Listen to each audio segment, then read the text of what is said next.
Hello guys, welcome to my channel Karvi Mental Health. And as you know, we have started a series called as Kehna Hai Kuch with Karvi. So here in episode 2, we have a very interesting guest called as Vada Pav, as you all know him. आणि सातारकरांना तर सगळ्यात जास्त हे माहिती असणार आहे. त्याचं नाव आहे अथर्व पवार आणि he is a very famous content creator and he plays his role in theatres and also does some social work. So he is here with us and we are going to talk to him about how mental health and psychology is valued in this field and how he deals with it. So please welcome him. So today we have Atharva with us. Let us know त्याच्याकडून about his own introduction. So yes, over to you. Hello, hi guys. This is Atharva Anil Pawar, aka Vada Pav, and I'm a content creator on Instagram and also social worker, like pursuing my social work degree right now. With this, I like to do stand-up comedy.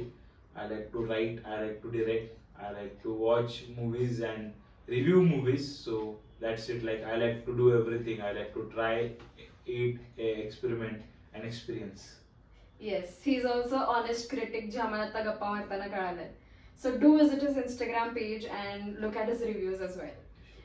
Yes, so as you know, मी आता content creation सुरू करते and I'm getting to know how difficult it is. Nice. Okay. So जेव्हा create करताना I also feel की त्याच्यानी माझ्या mental हेल्थवर mental स्टेटवर खूप toll जातो समवेअर. So त्याच्यामुळे मला असं वाटलं की यार I want to talk to someone who is in this field for more longer than I am. To ask certain questions की कसं चालू आहे काय चालू आहे, ठीक आहे.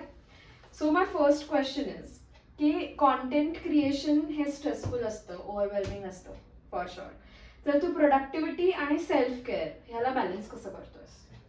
First of all the best and congrats you are into finding the content creation. आज content creation शिवाय कुठल्याच गोष्टीला पर्याय नाहीये. ट्रू. कारण की सगळं जग जेव्हा ग्लोबल आणि सोशल झालंय त्यामुळे तुम्हाला कुठेतरी एक सोशल प्रेझेन्स हवाच आहे to run your business especially to earn or run. तर आज प्रत्येक जण जेव्हा सोशल मीडियावरती आहे तेव्हा प्रत्येक जणला एक सोशल प्रेझेन्स ठेवायचा आहे.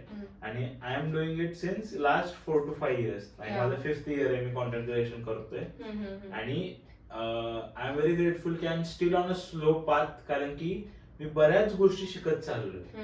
म्हणजे आज कसं होतं, आज मी ठरवलं आज मी कॉन्टेंट क्रिएटर होणार, तो येतो पण कॉन्टेंट क्रिएशन करतो पण एका पॉईंट नंतर त्याला इतकं ते निगेटिव्ह होऊन जातो ना की तो त्याच्यासाठी रिलीफ बघण्यासाठी दुसऱ्या गोष्टीत शिरत राहतो, which is again will affect your everything, mental peace and what we say physical health, mental health सगळं तुमचं अफेक्ट होणार आहे.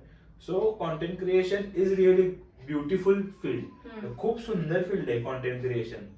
आणि बरेच सगळ्यांनी कॉन्टेंट क्रिएशन करावं हे जर 100% मी मानेन. आणि फक्त काय होईल माहितीये का, तुम्हाला खूप पेशन्स ठेवावे लागते या फील्डमध्ये. या फील्डमध्ये काय कुठल्याही इंडस्ट्रीमध्ये तुम्हाला पेशन्स ठेवावे लागतात. 100%. पण कॉन्टेंट क्रिएशनचं कसं आहे, तुम्हाला दरवेळेस काहीतरी नवीन घेऊन यायचंय. पण असं ना, तर कॉन्टेंट क्रिएशनचं job is starting from any idea, then ideating that idea, executing that idea. जे एक्झिक्युशन केले तुम्ही त्याचं एडिट करायचं तुम्हाला परत, आणि ते परत तुम्हाला पोस्ट करायचं. आणि पोस्ट करताना पण तुम्हाला विचार करायचा की अच्छा ते पोस्ट कशा पद्धतीने करावं की जास्तीत जास्त ऑडियन्स त्याला ग्रॅब करेल. आता पोस्ट केले तरी पोस्ट केल्यानंतर ऑडियन्स हे कशा प्रकारे घेईल, परत ऑडियन्स त्याच्यावरती कसं रिएक्ट करतायत ह्याचा तुम्हाला अभ्यास करायचा आहे. आणि मग या झालेल्या अभ्यासावरती परत तुम्हाला नवीन कॉन्टेंट क्रिएशन करायचंय. It's a loop, complete loop आहे. म्हणजे तुम्हाला आयडिया, आणि पण ह्यानं होतं कसं माहितीये का, आज एक आयडिया आली, तुम्ही केली, टाकली, चालली तर खूप चांगली चालते. पण नाही चालली ना, तर नेक्स्ट टाइम जेव्हा तुम्हाला कुठलाही आयडिया येईल ना, तेव्हा तुम्ही एक्झिक्युशनचा विचार करतच नाही, तुम्ही डायरेक्ट रिझल्टचा विचार करता. 100%. म्हणजे कॉन्टेंट क्रिएशन सुरू कसं होतं, टू बी व्हेरी ऑनेस्ट, सुरुवातीला कॉन्टेंट क्रिएशन सुरू होतं एक आयडियानी. मला ती आयडिया येते, तुम्ही ते टाकता आणि मजा येते करायला तुम्हाला, तुम्ही करत राहता. पण एका पॉईंट नंतर नाही ना, तुम्ही जी आयडिया येते ना ती आयडिया तुम्ही एक्झिक्यूट न करता अच्छा ऑडियन्स यावरती कसं रिएक्ट करेल, रिझल्ट कसा येईल, मग आवडेल नाही आवडेल, मग हे शेअर होईल नाही होईल, मग ह्याच्यात त्या आयडियाचं हेच होऊन जातं. पाक आयडिया पण राहून जाती आणि एक डम्प केलेल्या आयडियाचं तुम्हाला वाईटही वाटत जातं. बरोबर, 100%. So it is. आणि talking about how I maintain my mental peace, so तुम्हाला तुमचे रेस्ट्रिक्शन माहिती पाहिजे, तुम्हाला तुमचं टाइम लिमिट माहिती पाहिजे की तुम्हाला किती वेळ या फील्डवरती किंवा या काय म्हणतो प्लॅटफॉर्मवरती तुम्हाला स्पेंड करायचं आहे. लाईक राईट नाव आता मी शिकत चाललोय किंवा आता मी इम्प्लिमेंट करत चाललोय की तुमचा दिवस अख्खा पडलाय तुमच्या कॉन्टेंट क्रिएशनचा आणि पोस्टिंगचा. आजकाल लोक पोस्टिंगच्या टायमिंग वरती पण स्वतःला खूप अफेक्ट करायला लागले. अरे सकाळी पोस्ट करायचं, इव्हिनिंगला पोस्ट करायचं का रात्री पोस्ट करायचं. बरं ते पोस्ट त्यावेळेस नाही झालं ते त्यांना वेगळा ट्रॉमा, एक वेगळी एन्झायटी, एक वेगळी डिप्रेशन येत राहतं की अरे यार त्यावेळेस जायला पाहिजे होतं, ऑडियन्स खूप ऍक्टिव्ह होतं. काय म्हणतो त्याला ते हे असतं, सिच्युएशन असतात किंवा ते टायमिंग्स असतात ते आपल्याला मॅच करायचेच असतात, त्यात काय वाद नाही. पण जर तुम्ही त्याच गोष्टीचा विचार करत राहिला ना तर तुम्ही आयुष्य जगायचं हे करून त्यामुळे तुम्ही एक पोस्टिंग टायमिंग फिक्स करा की बाबा ठीक आहे या टायमिंगला मी पोस्ट करेन. त्याच्या व्यतिरिक्त तुम्ही बंद करा. आता मी सेल्फ ह्यासाठी काय करतोय आता की फॉर माझं सकाळचं पोस्टिंग आहे ना तर मी करतोय सकाळी पोस्टिंग उघडणंच बंद केलंय सोशल मीडिया. रात्री जर 9ला मी पोस्ट करतोय ना तर 9ला पोस्ट केल्यावरती मी मोबाईल हातातच घेत नाही. हातात न घेण्यापेक्षा मी इंस्टाग्रामच उघडत नाही. Instagram is a loop. Instagram is a loop की तुम्ही इंस्टाग्राम आज उघडलं ना तर तुम्ही there is no way going back. There is really no way going back. म्हणजे तुम्हाला आणि अल्गोरिदम इतकं सुंदर आहे ना की तुम्हाला तुमची क्रशच दिसणार, तुम्हाला तुमचा जो माणूस तुम्हाला नाही आवडत त्याचेच पोस्ट तुम्हाला सगळ्यात जास्त दिसणार किंवा तुम्हाला जे अवॉइड करायचं आहे ना तेच तुम्हाला तिकडे सगळ्यात जास्त दाखवलं जाणार. आय मीन टू से की आज आपण इंस्टाग्राम वरती बहुसंख्य काय म्हणतो कॉन्टेंट कंझ्युम करू शकतो. बट जर तुम्ही तुमच्या सर्च फील्ड वरती गेला तर सर्च फील्ड वरती तुम्हाला त्यात तोच कॉन्टेंट दिसणार जो तुम्हाला अवॉइड करायचा होता आणि तो कॉन्टेंट तुमच्यासाठी खूप ऍडिक्टिव्ह होत जातो एका पॉइंट. सो टाका रील आणि मोकळे व्हा. आणि रील हवंय जर तुम्हाला कॉन्टेंट क्रिएशन खरंच करायचं आहे ना तर कंझ्युम लॉंग फॉर्मॅट कंटेंट. जेव्हा तुम्ही लॉंग फॉर्मॅट कंटेंट कंझ्युम कराल ना त्याचं तुम्ही शॉर्ट फॉर्मॅट करू शकता. जर तुम्ही शॉर्ट फॉर्मॅट कंटेंटच कंझ्युम करताय तर तुम्ही किती अजून शॉर्ट म्हणजे तुम्ही तुमच्या ब्रेनला पण खूप हे करत चाललाय द इझी डोपामिन. एक्झॅक्टली की आज मला जर काय हवं म्हणजे तुम्हीच बघा आज तुम्ही युट्यूबवर जावा आणि युट्यूब वरती तुम्ही एक सेम व्हिडिओ एक 5 मिनिटाचा व्हिडिओ एक 10 मिनिटाचा व्हिडिओ तुम्ही कुठला प्रेफर करायला बघायचा. 5 minutes. हेच अगेन 5 मिनिटचा व्हिडिओ आणि 1 minute 5 सेकंडचा व्हिडिओ कुठला प्रेफर. Shorter one. बट त्या 1 मिनिटात तुम्हाला काय कळणार आहे. त्या एका मिनिटात तुम्हाला काय कळणार. तर तुम्ही फॉर एक्झाम्पल तुम्ही विचार करा तुम्ही जर 1 मिनिटाचेच कॉन्टेंट कंझ्युम करत राहताय तुमच्याकडे बोलायला माहितीच किती कमी आहे. You don't have the data जो तुम्हाला पाहिजे. एक्झॅक्टली. सो ह्याच्यामुळे होतंय कसं तुमच्यासाठी सगळ्या गोष्टी छोट्या छोट्या बारीक होत चालल्या. तुमचं अटेन्शन स्पॅन कमी होत चाललंय. त्यामुळे तुमचं अँगर इश्यू कमी होत चाललाय. आता फॉर एक्झाम्पल तुम्हाला मला काय गोष्ट सांगायची मी लगेच सांग पेशन्स कमी. व्हॉट इफ तुम्ही मला ते नाही सांगू शकला. आज या एका छोट्या गोष्टीमुळे ना तुमचे घराचे संबंध तुटत चालले, तुमच्या फ्रेंड सोबतचे संबंध तुटत चालले, तुमचे स्पाऊसचे किंवा तुमचे रिलेशनशिप मध्ये यामुळे आंबे होत चालले. कारण की तुम्हाला जेही एक्सप्लेनेशन हवंय किंवा तुम्हाला कुठली गोष्ट एक्सप्लेन करायची आहे ना तुम्हाला खूप शॉर्ट मध्ये करावी लागते जेणेकरून मिसअंडरस्टँडिंग मिसकम्युनिकेशन या बऱ्याच गोष्टी वाढत चालल्या. त्यामुळे कंझ्युम लॉंग फॉर्मॅट कंटेंट. तुम्ही मूवीज बघा. मूवीज खूप सुंदर आहेत. खूप सुंदर मूवीज आहेत आपल्या अख्ख्या in and around. YouTube videos पण खूप सुंदर आहेत जे मोठे आहेत. जरा तिथं जर तुम्ही जास्त फोकस करणार तर लॉंग फॉर्मॅट कॉन्टेंट तुम्हाला खूप सोपं जाईल. त्यातनं शॉर्ट फॉर्मॅट कॉन्टेंट मागायचं. So it is like if you aim for 100 you go till 80 to 90. जर तुमचा एमच 60 सेकंदाचा आहे तर तुम्ही किती सेकंड टिकवू शकता. It's like hardly 10 to 15 seconds. True. So the whole thing is की तू पोस्ट करून you are not looking at views किती झाले शेअर्स किती झाले. You directly let it go. Let it in the flow. That is your self care practice. Okay ठीक आहे. So you know online फॉर्मॅटवर आपल्याला खूप इझिली आपले ओपिनियन्स शेअर करता येतात. So people are choosing to, put out trolls, put out negative feedbacks असंच without even thinking how it is going to affect someone else, right? So ह्याचा तू कधी receiving end वर आहेस का? किंवा have you been in any of the ends of this whole negative feedback thing?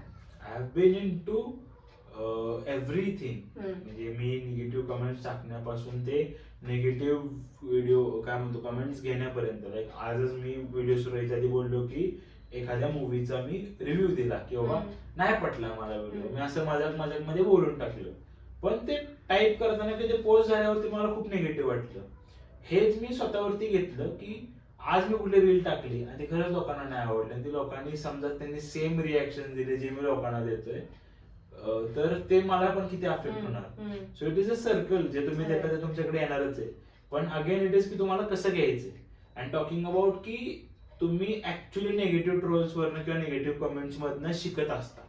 हा, if it is not vulgar, if it is not vulgar, आज जर कोण म्हणते की बाबा व्हिडिओ मध्ये नाही मजा आली, तर ठीक आहे, ते ऍक्सेप्ट करा. पण जर कोण म्हणतात, कोण शिवाय शाप देत असेल किंवा जर खूप बॉडीने किंवा काय शेविंग देत असेल, तर ते कुठेतरी नाही झालं पाहिजे. आणि झालं तरी ते तुम्ही खूप पॉझिटिव्हली घेऊन त्याला रिस्पॉन्ड त्या वेळेस दिला पाहिजे किंवा त्या वेळेस त्या गोष्टीला थांबवलं पाहिजे.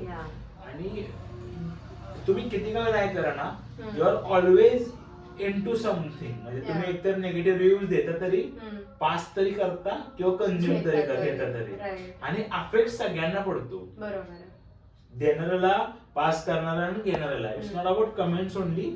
लाईफ मध्ये पण या गोष्टी खूप अफेक्ट करतात. सोशल मीडियावरचे निगेटिव्ह कमेंट्स आहेत, पण negative news, negative stories, negative thoughts, हा, ते पण खूप मॅटर करतात. मग तुम्ही स्वतः कसे घेताय, दुसऱ्यांना कसं देताय. सो कुठल्याही एंडला तुम्ही असा ट्राय करा की खूप फनी वे मध्ये समोरच्याला हसण्यासाठी, एंटरटेनमेंट साठी जर तुम्ही ते निगेटिव्ह वापरताय, तर फक्त त्याची लिमिट ठरवून तुम्ही ते वापरा. बाउंड्रीज ठरवून वापरा त्या ठिकाणी, किंवा कन्सर्न घेऊन वापरा त्या गोष्टी.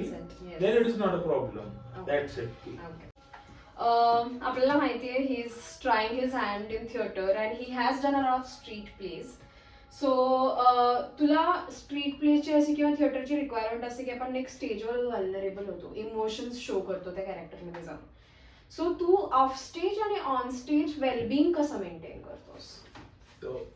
Basically theatre is our own representation. म्हणजे ऑडियन्स मध्ये ज्या सोसायटीमध्ये ज्या गोष्टी घडतायत त्याचं रिप्रेझेंटेशन आपण थिएटर, मूवीज किंवा आजकाल रील्स मधून आपण दाखवू शकतो. So it's a character we are playing. आज प्रत्येक जण कुठला ना कुठला तरी कॅरेक्टर प्ले करतोय. मी एका मुलाचं कॅरेक्टर प्ले करतोय, मी एका भावाचं कॅरेक्टर प्ले करतोय. पण तुम्हाला त्या कॅरेक्टरच्या बाउंड्रीज माहिती आहेत. तुम्ही भावासारखं कुठल्या मित्रासोबत नाही वागू शकत, किंवा ते प्रत्येक कॅरेक्टरचा एक बाउंड्रीज असतात. सो तुम्ही हेच ठरवून चाला की तुम्हाला जे कॅरेक्टर ऑन स्टेज परफॉर्म करायचं, you should not behave the same way off stage. हा, जर on stage off stage character तुमचं सेम असेल, so it is very easy to carry. आणि एवढा काय फरक पडत नाही त्याने की बाबा हा ऑन स्टेज पण तसं. हे खूप रेअर असतं. खूप रेअर असतं की बाबा मी ऑन स्टेज पण तसं आणि ऑफ स्टेज पण तसं. म्हणजे मी प्रत्येक वेळेस जर मी हसरा माणूस असेल, प्रत्येक वेळेस मी हसत खेळत माणूस असेल, पण मला ऑन स्टेज रिक्वायरमेंट आहे की मी इंट्रोवर्ट किंवा मी शांत, मी रडायचं वगैरे. हे जर मी माझ्या रिअल लाईफ मध्ये इम्प्लिमेंट केलं तर it will affect me a lot. True.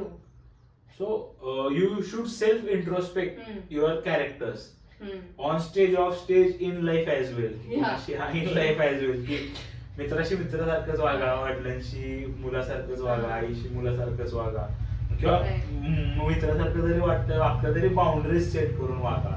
Introspect करा. Introspection is the most important part in and around everything, on stage, off stage, in life, around life. So characters तुम्हाला माहिती आहेत काय करायचे, प्ले करायचे, कसे प्ले करायचे तुम्हालाही माहिती आहे. पण थिंग इज की तुम्हाला काय म्हणतो, स्विच हवा लाईफ मध्ये. स्विच हवा की आजकाल स्विच खूप महत्वाचं आहे की बाबा ठीक आहे, आज खरंच दिवस माझा वाईट चाललाय ना, तर हे बहुतेक घरात नको दाखवायला की माझा खरंच दिवस वाईट चाललाय. काय व्हॉट इफ आज खरंच समोरचा दिवस चांगला असेल, माझा वाईट असो, पण अफेक्ट होईल एकामेकांना. उगाच खूपच घाण अफेक्ट होऊ शकतो, सगळ्यांनाच होऊ शकतो. त्यामुळं you should have the remote in your hand. You should know your boundaries and you should introspection is must important. की अच्छा की स्टेजवरती माझा हा कॅरेक्टर आहे, ठीक आहे, स्टेजच्या खाली आलो की I have to be who I am. So आणि कारण की कधी कधी स्टेजवरती तुमच्याकडे खूप निगेटिव्ह कॅरेक्टर्स असतात, खूप हार्मफुल कॅरेक्टर्स असतात, काय काय कॅरेक्टर्स असे असतात जे सोसायटीमध्ये अजिबात एक्सेप्टेड नसतात. सो ते तुम्ही ऑफ स्टेज येऊन परफॉर्म करणं is really not helpful for you. So आपल्या आज ह्युमन मध्ये प्रत्येकात इमोशन्स आहेत, प्रत्येकात वाईट इमोशन्स आहेत, घाणेरडे इमोशन्स आहेत, चांगले इमोशन्स आहेत. फक्त तर त्या कॅरेक्टरची रिक्वायरमेंट आहे किंवा त्या ऍक्टची रिक्वायरमेंट आहे, तेवढ्या पुरतच ते इमोशन्स ठेवा, तेवढ्या पुरतच ते पोर्ट्रे करा किंवा तेवढ्या पुरतच ते दाखवा. रिअल लाईफ मध्ये इम्प्लिमेंट नका करू. Okay, perfect, very nicely put. आणि थिएटर आणि स्टेज करताना तुला कधी अशी परफॉर्मन्स एन्झायटी झाली आहे का, आणि जर झाली असेल तर तू कसं डील करतोस? परफॉर्मन्स एन्झायटी आत्ता पण आहे कॅमेरा समोर बोलताना, तुमच्या समोर बोलताना, because in the end it is you what you are speaking to others. आणि आपल्याला एक नेहमी शिकवलेलं असतं की आपल्याला स्वतः कसं वागायचं हे कधी शिकवलेलं नसतं, लोकांसमोर कसं वागायचं हे नेहमी शिकवलेलं असतं, की लोक काय म्हणतील, यांच्यासमोर कसा वागला असतो, त्यांना नावं ठेवणार, चार लोक चार चौघात कसं वागायचं काय तुला कळतं का नाही. So it's not my fault, your fault और our fault, it's the society fault, की आपल्याला आपण कसं वागण्यापेक्षा लोकांसमोर कसं वागलं पाहिजे ह्याच्यावरती खूप जास्त डिसाईड करतात, किंवा काय म्हणतो त्याला आपलं की त्यामुळं इट इज माझा क्वेश्चन काय होता आपला तो की एन्झायटी, परफॉर्मन्स एन्झायटी. सो माझं तर असं झालंय की I have never feared my performance, but I have feared what people will take. I have feared about result. So आतापर्यंत कसं व्हायचं की मी कधीच परफॉर्मन्स साठी, म्हणजे मला पेपर खरंच मनापासून लिहायचा यासाठी मी कधी अभ्यास केलाच नाही, किंवा मला खरंच स्टेजवरती काहीतरी असं मस्त परफॉर्म करायचं यासाठी मी कधी परफॉर्म केलंच नाही. इट वॉज ऑलवेज की मला चांगले मार्क पाडायचे, मला सगळ्यांसमोर परफॉर्म करून क्रशला इम्प्रेस करायचंय. माझं ह्या कॉन्टेंट क्रिएशनची सुरुवातच क्रशला इम्प्रेस करण्यापासून झाली. सो स्कूलमध्ये असतं ना की आपल्याला आपलं एक वैयक्तिक काहीतरी वेगळं मांडायचं, त्यामुळे आपण काय करावं बाबा. तर मग मी 11-12 मध्ये टीचर्सची मिमिक्री करायला सुरू केली. त्याच्या आधी पण मी करायचो म्युझिक मध्ये, साऊंड बँड मध्ये, मला ऍक्टिंगची तर आवड होती, पण असं स्वतःहून काहीतरी करायची इच्छा मला 11-12 मध्ये झाली, जेव्हा मी क्रशना किंवा मुलींना इम्प्रेस करण्यासाठी वर्गासमोर येऊन टीचर्सची मिमिक्री करायला लागलो, परफॉर्म करायला लागलो. So again, it was not about how I am performing. Again, it was about how they are responding. They are laughing or not. किंवा ज्याला मला हसवायचंय ते हसतंय का नाही हसतंय. So it was only primarily focused upon results. But it was instant dopamine, instant म्हणतो आपण, instant dopamine, instant gratification होतं. It was not long term. की माझा परफॉर्मन्स मला कसा वाटतोय. आणि हे पण मी कधी स्टडी केलं की मी पहिल्यांदा जेव्हा मिमिक्री केली, अच्छा ओके नाईस गुड थिंग, सगळ्यांना आवडली, पण ते कसं झालं ते मोनोटोनच झालं, मग लोकांचं हसणं पण कमी केलं. मग त्यात काय झालं की मी बदलच नाही केला काय कशात. सो स्टेजवर जाताना आता जर तुम्हाला परफॉर्मन्स एन्झायटी किंवा येत असेल ना, तर मी एक गोष्ट मेक शुअर करतो की I know I am performing for audience, but if I will be honest to myself ना, audience will also love it. आजकाल कसं होतं की आजवर स्टेजवर गेल्यावरती लोक शांत बसतात, फंबल मारतात, किंवा आपण स्कूलमध्ये पण बघितलं की आपल्याकडे मॉर्निंगला जेव्हा माईक समोर गेल्यावरती काही जण एकदम नम व्हायचे असेंब्लीमध्ये किंवा इकडं तिकडं नम व्हायचे. किंवा आज पण बरेच असे लोक आहेत जे लोकेशन कॉम्पिटिशनला वगैरे असल्या गोष्टी असतात, त्या स्टेजवरती येऊन सगळ्यांसमोर येऊन शांत बसतात, नम होतात का, कारण की ते पाठ करून आलेले असतात. पाठ त्यांनी का केलेलं असतं, जजला किंवा ऑडियन्सला इम्प्रेस करण्यासाठी. त्यांनी ती गोष्ट समजूनच असते की ती स्वतःसाठी. सो समजून घ्या, तुम्हाला परफॉर्म करायचं ना, तुम्ही कशाला परफॉर्म करायचंय किंवा तुम्हाला रिझन काय, तुम्हाला त्यातनं काय दाखवायचंय. So if you are honest to your art, if you are honest to your performance, audience will also take it honestly. That's beautiful, very nice. So तू अशी कोणती ट्रिक यूज करतोस का की स्टेजवर जाण्याआधी की स्वतःशी बोलणं किंवा डीप ब्रीदिंग करणं, असं काय करतोस? ऍक्च्युली म्हणजे मी तर अजून पण सांगतो की मी पण असं जाणं, जेव्हा स्टेजवर जायचं वगैरे पाया वगैरे पडणं, हे मी कधी स्वतःसाठी केलंच नाही. It was like to impress audiences, की अरे पाया पडलोय ओके असं. So it was again to how audience will take it. So audience will take it in a good way वगैरे. बट आता मी जेव्हा सेल्फ हे करायला लागलोय की बाबा, तर इट इज लाईक की first of all you pray to God की इट विल हॅपन गुड, की if you are if you're okay with all your preparations are ready, first of all. Second thing is take a deep breath in, and just say की you will perform your best, हो जे होईल बघा येईल, just dive into it, की बाबा ठीक आहे म्हणजे उतरा, बघा येईल, जे होईल बघा येईल, it will happen, universe will make things happen certain way, it will happen that way. It just you don't take anxiety pressure. If you are taking as well, then आपण युजली काय करतो, आपण खाली बघतो किंवा खाली मान घेतो किंवा असे डोळे बंद करून परफॉर्म करतो. बघा ना लोकांकडे बघून, बघा ना लोकांकडे बोला, पॉज घ्याल, पण तिकडे तुम्हाला सुचत जाईल अजून काय ना काय. Interaction is important. Exactly, interaction is important. किंवा ते प्रेझेन्स ऑफ माइंड ठेवा फक्त बस. प्रेझेन्स ऑफ माइंड ठेवा की तुम्ही माइंड त्या स्क्रिप्ट मध्ये अडकून नका ठेवू किंवा ते माइंड तुमचं वर्ड्स मध्येच नका अडकून ठेवू किंवा तुमचं माइंड रिझल्ट मध्ये अडकून नका ठेवू. तुमचं माइंड त्या प्रेझेंट मध्ये ठेवा की जेणेकरून जे होईल ते चांगलं, जे होतं ते चांगल्यासाठीच होतं. हे करूनच चालायचं. फॅक्ट, जे होतं चांगल्यासाठीच होतं. जास्तीत जास्त वाईट काय होईल की नाही आवडणार लोकांना, पण ह्यातनं आपण शिकलं पाहिजे. रिझल्ट वरती म्हणजे लोक हसलेच पाहिजे. जर तुम्ही विचार करत बसला तर ना तुम्ही स्वतः हसून ते परफॉर्म करू शकत, ना तुम्ही काय म्हणतो तुमचे 100% एफर्ट्स टाकू शकत. सो इंट्रोस्पेक्ट की आणि डोंट फोकस अपॉन रिझल्ट. ते just keep on doing it, you will learn it, you will what we say make your own pass. तुम्हाला तुमचं शिकत जाईल, तुम्हाला तुमचं कळत राहील. Be don't blank. आणि नेगेटिव्ह ह्याच्यावरती कसे थॉट्स येतात की एक गोष्ट मी नेहमी म्हणतो की आज मी व्हिडिओ बनवतोय ना, आज भलेही माझ्या व्हिडिओला व्ह्यूज नाही येऊ दे, पण मी घरी बसून बसत हे नाहीये. I am doing something. I am not that guy who is just standing and putting up thoughts. आज मी प्रत्येक छोट्या मुलाला किंवा कुठल्याही कॉलेज गोईंग किडला किंवा कोणी असेल, बरेच लोक आहेत, त्यांना मी एक गोष्ट सांगतो, तुम्ही जर स्टेजवर जाताय आणि काहीतरी परफॉर्म करताय, you have already one a big task. तुम्ही ऑलरेडी एक चॅलेंज किंवा कम्फर्ट झोनच्या तुम्ही बाहेर आलाय. जर कोण म्हणत असेल ना, आज मला लोक म्हणतात तुला व्हिडिओ जमत नाही, तू व्हिडिओ व्यवस्थित करत नाही, मी सरळ म्हणतो या ना व्हिडिओ मध्ये किंवा करा ना माझा व्हिडिओ शूट. सो तो जो त्यांचा एकदम पॉज येतो ना, किंवा तो त्यांचा तो एक असं नाही, so that time I know की okay I have one half game. Exactly. You have participated. At least I'm doing. At least I'm doing is what. आणि आजकाल होतं कसं की तुम्ही रिझल्टच्या मागे लागताय ना, so again it turns into a loop, कसे इम्प्रेस करायला वगैरे वगैरे.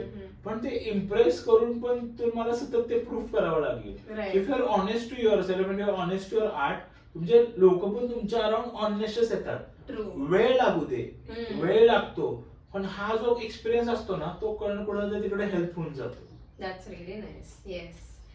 And one last, my favorite question, की कधी फनी कंटेंट करताना बर्नआउट फील झालाय का, की I have to be funny आणि आता मला होता येत नाहीये, इट्स अ बर्नआउट, तेव्हा तू रिसेट किंवा स्वतःला इन्स्पायर ठेवण्यासाठी काय करतोस?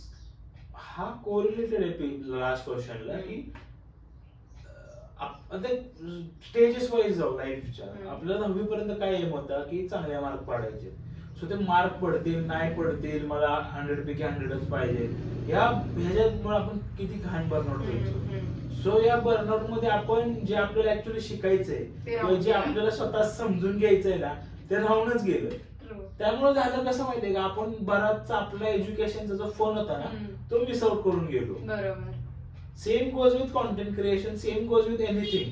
की आज मी फनी कॉन्टेंट बनवतोय ना, तर मी जर फक्त फनी बनवण्याच्या मागे लागलो ना, तर तो फनच मी विसरून जाईल. बरोबर. Very nicely sed. कसं की आता मला नाही सुचत आहे ना काय, नाही येते ना फनी, ठीक आहे मी अजून गप्पा मारेन, मी लोकांशी टाइम स्पेंड करेन, मी ते करत राहीन, काय ना काय करत नाही. असं मला जमतच नाही बोलून मी सोडून टाकणं is not right. It will stop you completely. Burnout, जर तुमची एनर्जी चुकीच्या डिरेक्शन मध्ये जाते ना, then you will definitely feel burnout. Okay. So that was really nice having a conversation with you. And मला खूप गोष्टी नवीन कळाल्यात. So thank you for that. Thank you for your time also. So and I love your content. I love whatever you're doing. So and you are making a difference. Thank you. Okay. So असेच आपण interesting लोकांना भेटणार आहे, गप्पा मारणार आहे. Stay tune for the video and like share subscribe. Thank you for that. Yes. So thank you so much. You're most welcome. Thanks for calling me, inviting me. Yes.